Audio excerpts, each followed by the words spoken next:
So Jesus tells this famous story about two brothers, about a man who had two sons. And the two sons were very different. The younger son, he was wild. Parties, women, like freedom, like let loose. No boundaries. That was the younger son. The older son, a very straight-laced, rule follower, faithful, steady, all that. Well, in this story Jesus tells, the younger brother has enough of the father's authority, wants to be totally free from any of that, so he actually goes to the father and says, basically, Dad, I can't wait around for you to die, for me to have my freedom. Will you go ahead and just give me the money that is my part of the inheritance? And let me go do my thing. Let me be me. Let me be free.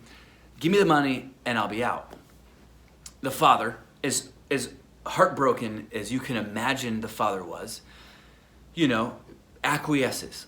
He's like, this is not a hostage situation here. I'm not going to hold you as a prisoner. I will allow you, I'll let you walk away from this relationship. Just don't forget how much I love you. Gave him the money. The younger son, he goes to the city, buck wild. Women, parties, drunkenness, all kinds of crazy stuff for a season of life. And then the money runs out. Everybody who'd been hanging around him for, because he was picking up the bar tabs, leaves. He's got this job working from some guy he doesn't know, feeding this man's pigs.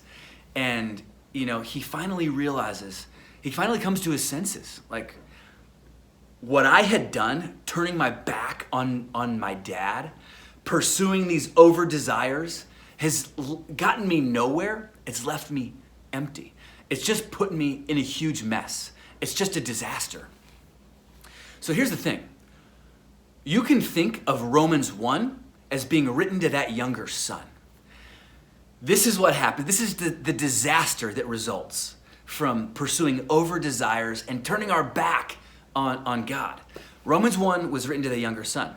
Romans 2, what we're about to read, is written to the older son. Because remember, the story Jesus tells was about two brothers.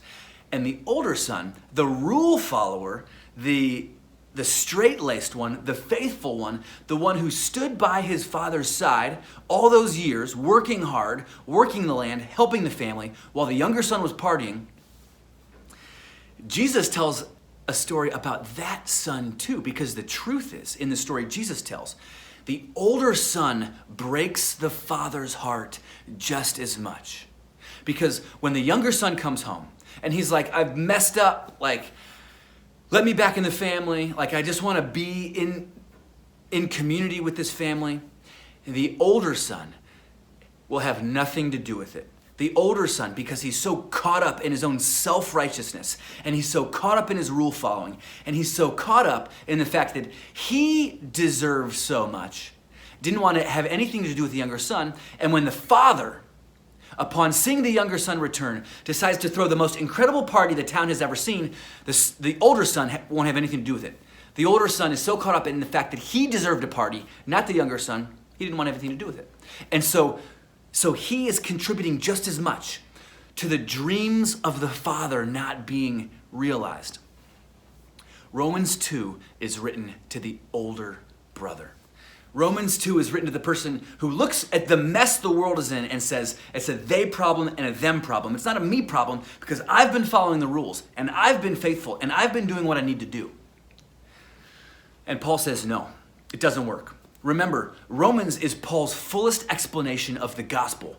Paul's fullest explanation for how the life, death, and resurrection of Jesus Christ is good news for humanity. About how Jesus is rescuing us. About how in Jesus there is salvation for humanity that is in a total mess.